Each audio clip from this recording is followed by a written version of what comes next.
세계를 놀라게 한 원숭이 재판. 1925년 테네시주의 채티누가에서 멀지 않은 작은 시골 도시의 데이튼 마을에서 재판 사상 유례가 없는 공판이 열렸다. 피고는 24세의 존 스코프스라는 고등학교 교사이자 풋볼 감독으로 그는 성서의 천지 창조설을 가르치도록 결정된 주의 법률을 어기고 다윈의 진화론을 가르쳤다는 혐의로 고소를 당했다.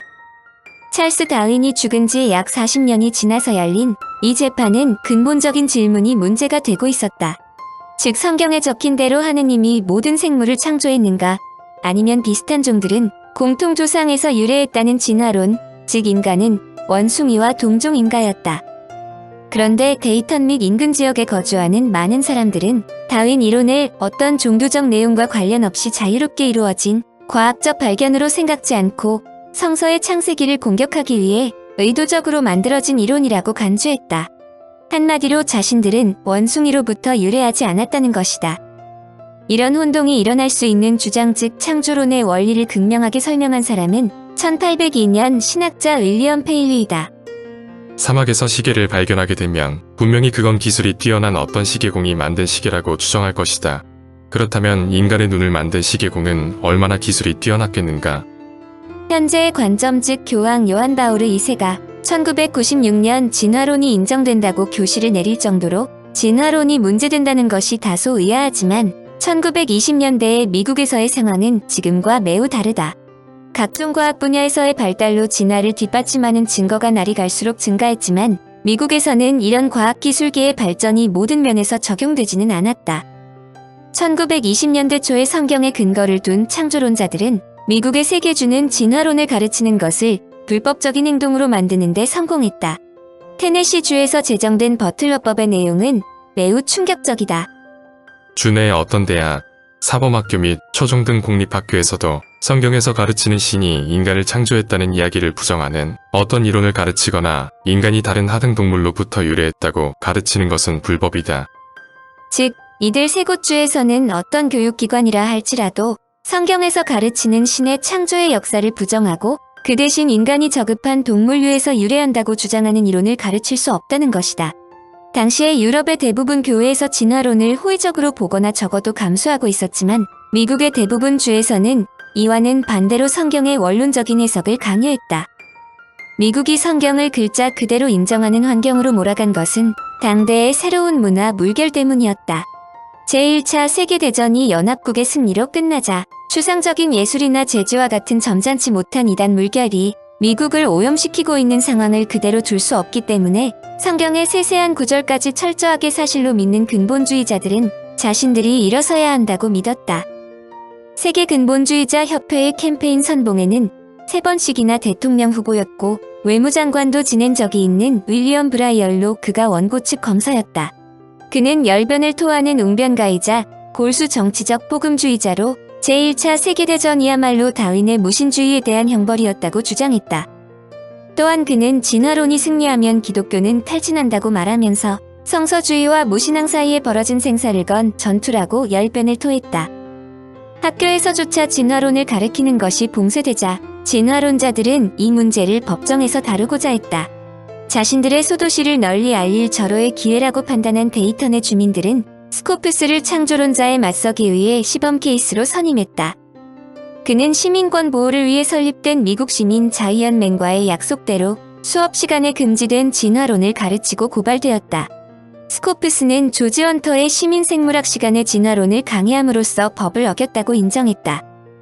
스코프스를 변호하기 위한 3명의 변호사 중 스타크빈 클레런스 대로는 진지하게 사고하는 과학자라면 그 누구도 다윈의 이론을 뒤흔들지 않는다고 주장했다.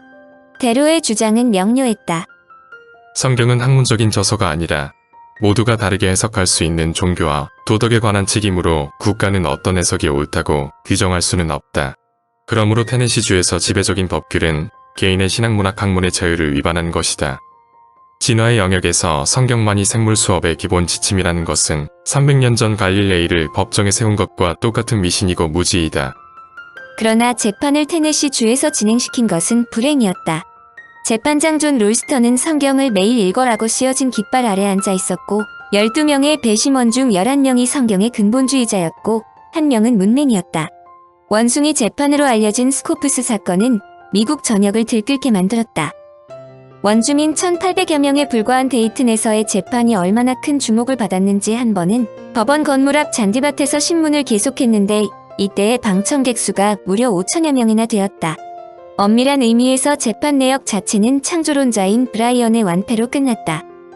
그것은 스코프스의 변호사인 데로가 창조론자인 브라이언을 증인으로 요청했는데 놀랍게도 판사가 주의를 주었음에도 원래 달변의 브라이언은 이를 순순히 응했다. 그는 자신의 웅변력을 믿었기 때문에 데로의 어떤 질문에도 슬기롭게 대처할 수 있다고 생각했다. 그러나 데로의 질문은 그의 상상을 뛰어넘었다. 당시 데로의 질문과 브라이언의 답변을 보자. 데로. 뱀이 이브를 유혹한 후 하느님이 뱀에게 너는 배로 기어다녀야 한다고 말했습니다. 당신은 이 말을 믿습니까? 브라이언.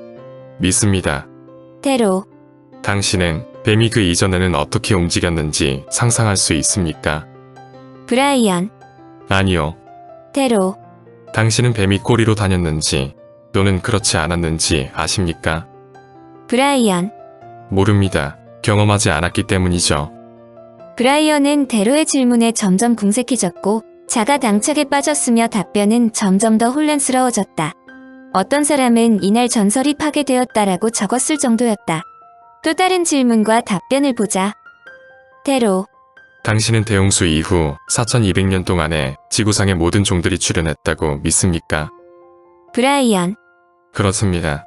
데로. 당신은 어떤 문명들은 5000년 전에 존재했다는 사실을 알고 있습니까? 브라이언. 나는 성경을 부정하기 위해 기울인 노력들에 대해서는 별로 관심을 가져본 적이 없습니다. 데로.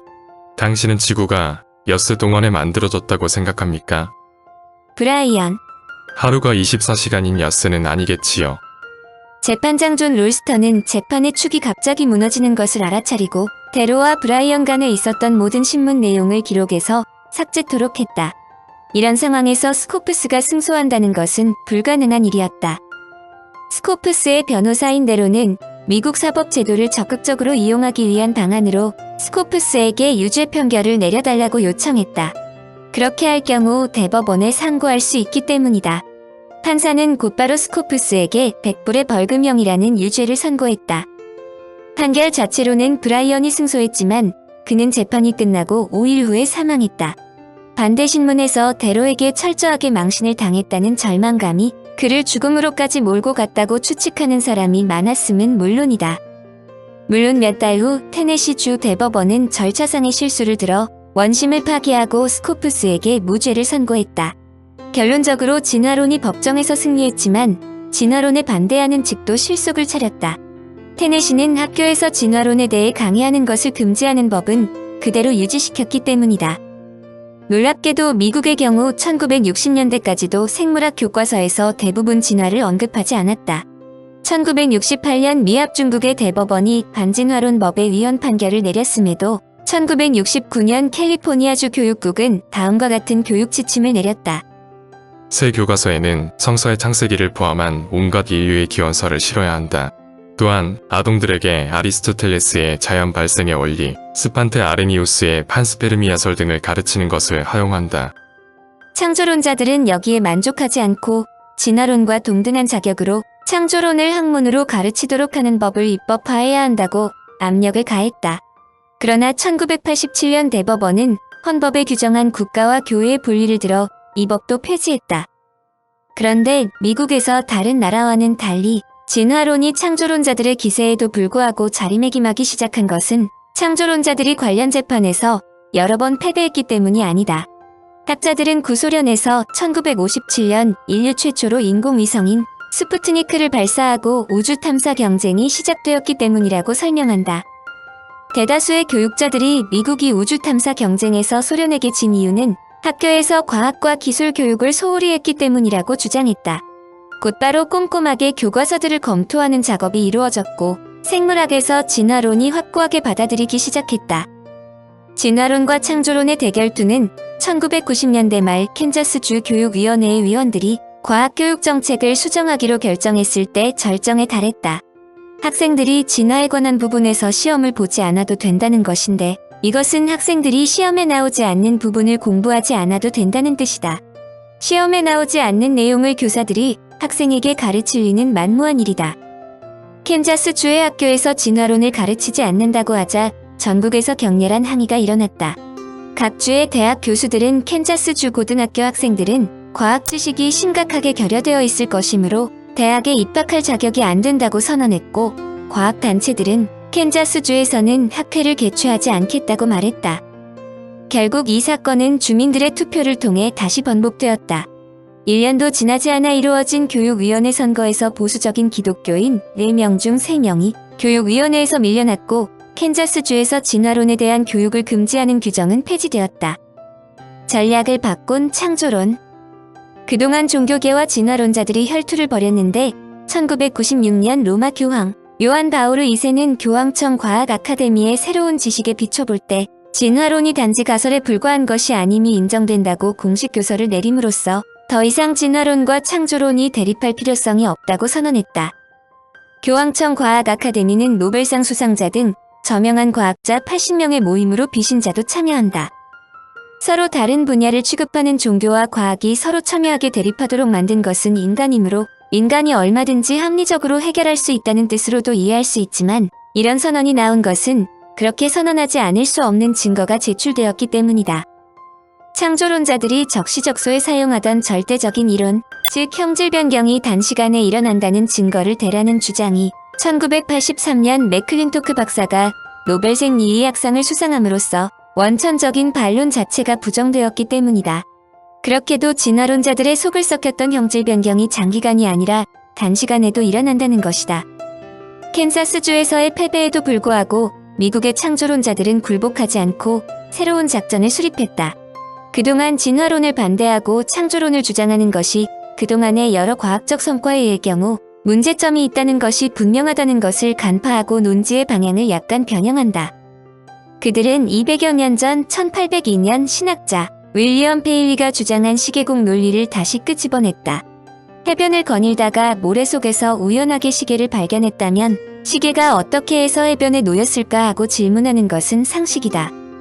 복잡한 내부 구조를 가진 시계가 저절로 만들어져서 해변까지 오게 되었다는 설명보다는 이를 누군가가 어떤 목적을 가지고 만들었다는 설명이 더 설득력 있다는 것이다.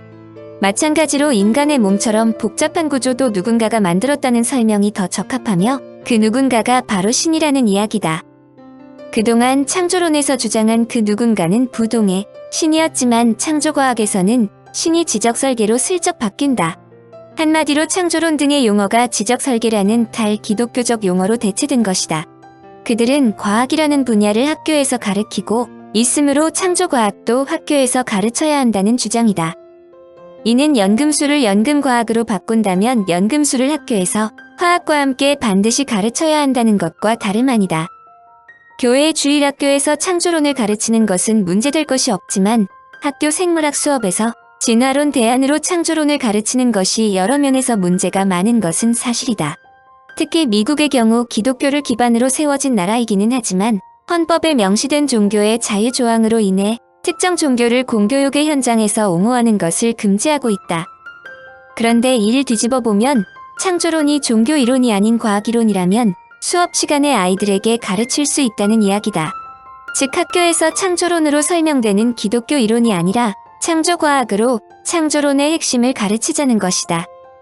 그들은 이를 지적 설계론으로 포장하여 창조과학이 비단 기독교하고만 연관된 것이 아니라 실제로 지구상에 존재하는 생명의 탄생과 변화를 설명해주는 이론이라고 주장했다. 이 논지의 핵심은 주체가 신이 아니라 지적 설계라는 것이다. 이 문제가 큰 반향을 얻은 것은 펜실베이니아의 도버 지역 교육청 담당자들이 보수기독 단체인 토머스 모 법률센터의 자문을 받아 중학교 생물 시간에 다윈의 진화 이론을 가르칠 때 다윈의 이론은 이론일 뿐이지 사실이 아니며 그 이론과 다른 지적 설계론에 대해서도 가르칠 것을 권장했다. 그러나 교육청의 이런 권유에 일부 생물학 교사들은 이미 창조론이 과학이 아니라 종교라는 것을 교황청에서도 인정했음에도 불구하고 창조론을 과학 시간에 가르치라는 것이나 마찬가지라며 학교 측의 방침을 거부했다.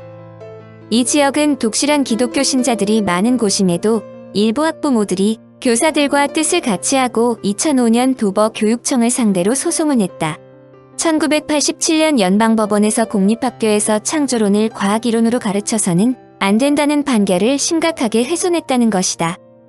그러므로 소송의 쟁점은 지적 설계론이 교육청의 주장대로 진정한 과학인지를 가려달라는 것이다.